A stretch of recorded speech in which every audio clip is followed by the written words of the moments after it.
safe to say that most of our wars might have been prevented had we been prepared.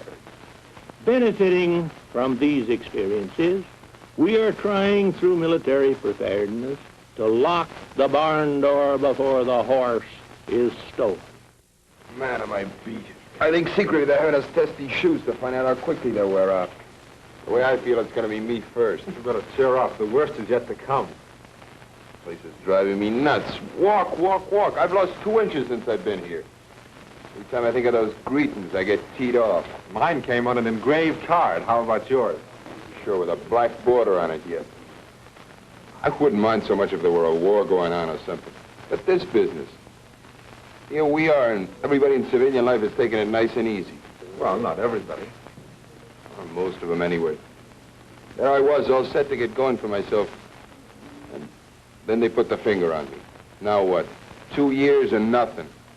Well, I'm in the same boat, and I guess just about everybody is. But I don't mind it too much. I don't think time in the service ever hurt anybody. Your neighbors are picked to be members of the board that classifies you. They're familiar with the needs of their town or city, and therefore know best when it comes to deciding what selections and deferments should be made. This, plus all the authority given local boards by selective service law, makes it easy to consider each case individually. About 85% of the people with selective service are not paid. They feel you can't put a price on being patriotic, and that's what it is. Because none of them have to do the job if they don't want to. Selecting people, some of whom may be friends, neighbors, and even relatives, especially in time of war, is tough. It's an honor, too, since members are appointed by the president on recommendations from the governors. Even foreigners have to register for the draft. Some may not choose to serve, a choice given them through our treaties with their native countries. But if they don't, they can't become United States citizens. Yes, that's right. Generally, after aliens have resided in the United States for 6 months, they're required to register under the Selective Service Act. Now, if you'll sign, please, here. Yeah. Here, that about does it. Now, in several days, we'll send you this registration certificate. Now, you must carry this with you at all times. Most of the boys put it in their wallet. Now, when you receive it, you will notice there'll be a number on the back of this card. And every time that you communicate with this board, we'll appreciate your including this number, as it is one of the quickest ways for us to locate you in our files. Now, I mention this because regardless of where you move, you're always going to remain a registrant of this local board. You mean if I move to another state, I have to come all the way back here? Oh, no, that won't be necessary. You can go to the nearest local board, and they'll work with us on it. Then we will send you very soon a classification questionnaire. Now, you will fill that out and send it to us in 10 days. Now, on the basis of the information in this questionnaire, the local board will classify you. Now, if you desire to submit anything else that you think that would help the local board in properly classifying you, you may do so. Now, every time you move, you must notify us of your change of address. And any time that you have any questions or any problems that you think we can help you with, you come in and see us. Now, if you're classified in Class 1A, the local board will notify you where and when to appear for your pre-induction physical examination. If you're found qualified, our local board will notify you. Then you'll be placed on a list in this local board according to your age with the other available men in this local board.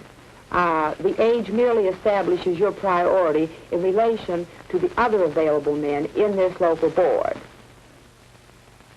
The top man is the first one to go when we receive our next call. Oh, I'll be 1A, okay. But what are some of the other classes? Well, now, I have a list of them here. Maybe you'd like to see it.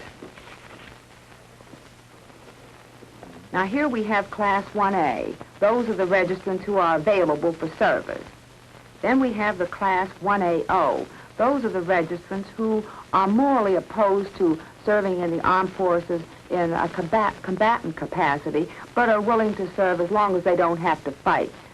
Conscientious objectors, you know. Then we have Class 1C. Those are registrants who are members of the Armed Forces, Public Health, Coast and Geodetic Survey, and certain registrants who have had previous service. Then we have Class 1D. Those are registrants who are members of Reserve and ROTC units. Now we have Class 1O. That covers the registrants who, on religious grounds, object to serving in the armed forces in any capacity. However, they are available for assignment in certain civilian occupations. Now we have Class 1S. Those are the students who are deferred by law. I wanted to ask about that. I was planning on starting college.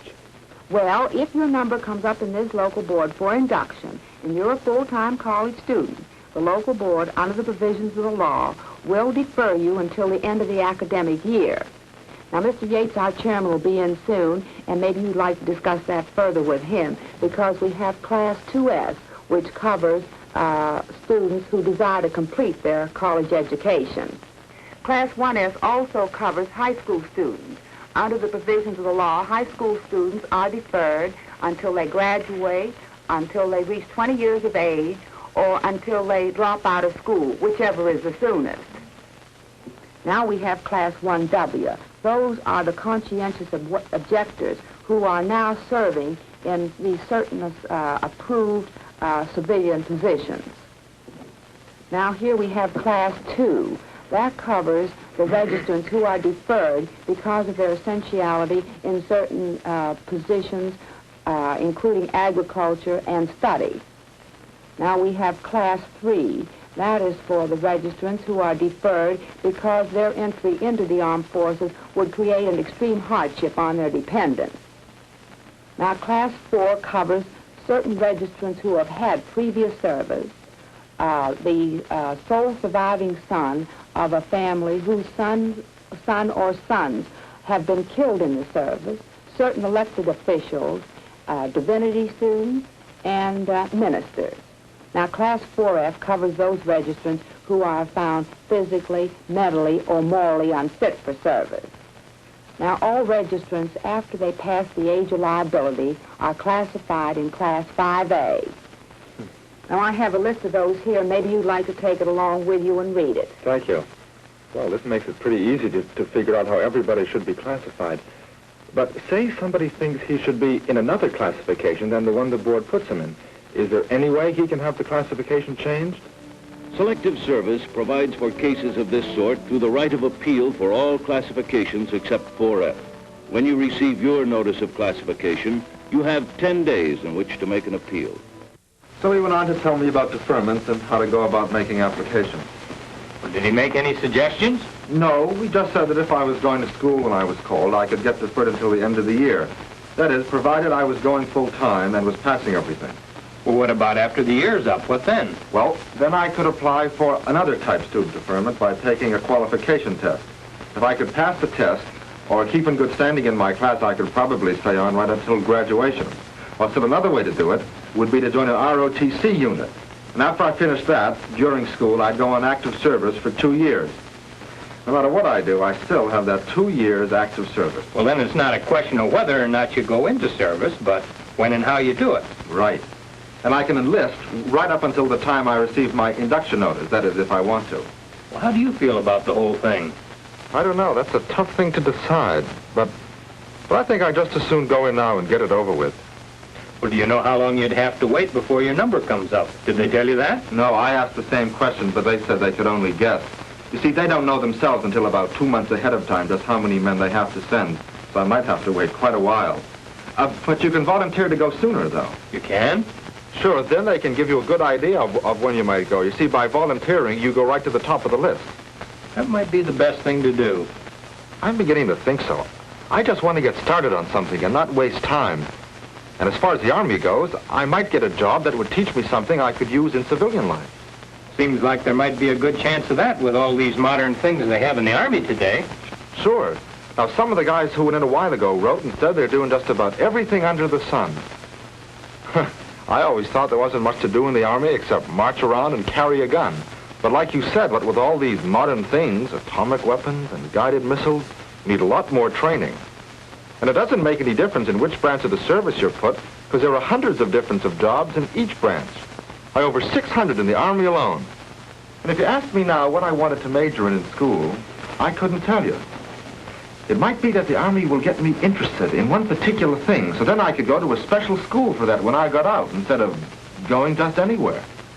I'm glad to see you feel that way. I saw so many people when I was in the service who figured they'd gotten a raw deal and they just didn't make any effort to help themselves or the service. Oh, I don't think it's a raw deal. If it isn't, a lot of guys have gotten one. As far as I'm concerned, there's a good reason for it. That's right. When there's a war going on, everyone realizes why they're going in. It's just a little bit harder to understand now, but that still doesn't mean there isn't a good reason for it. Maybe you won't use any or all of the experience you get in service, but you're certainly not wasting your time as long as you're learning. I know I learned a lot when I was in the service.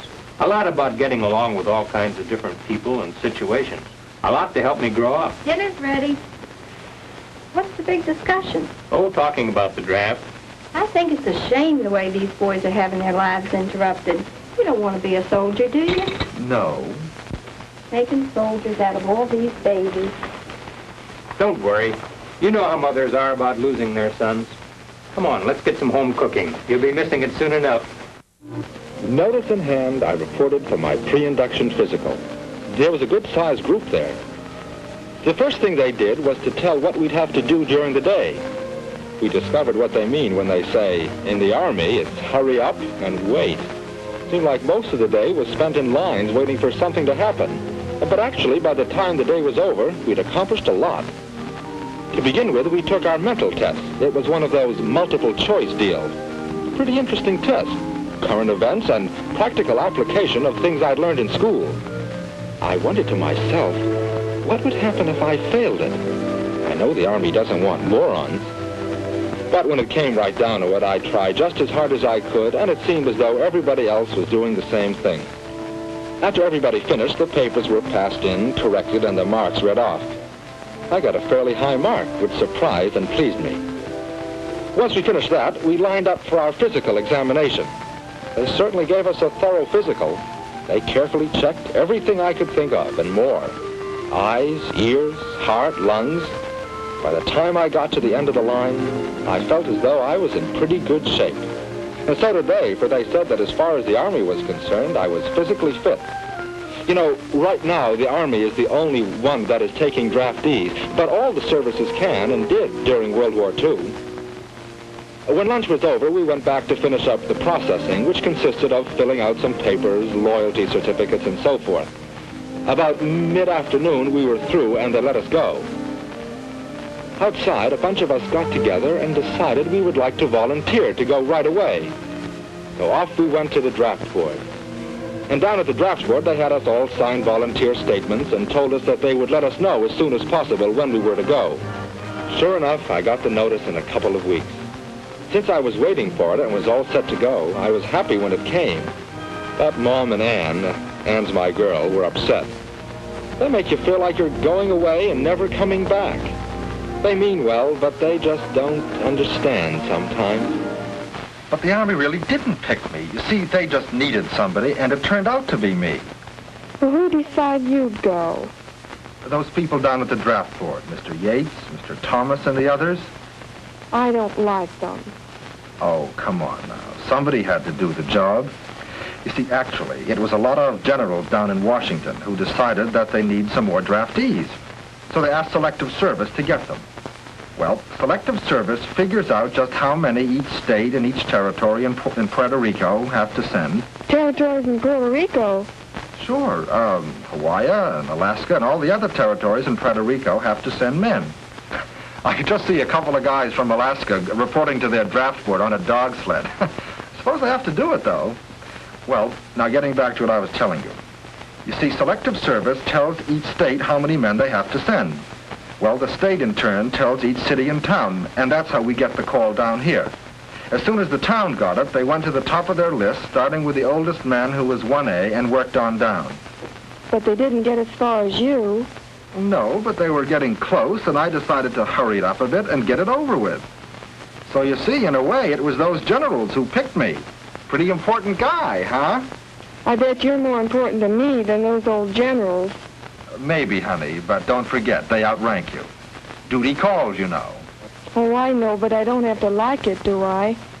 No. Now, you're going to be ready for that party we're going to tonight. We'll have to leave about 7:30 if you want to get...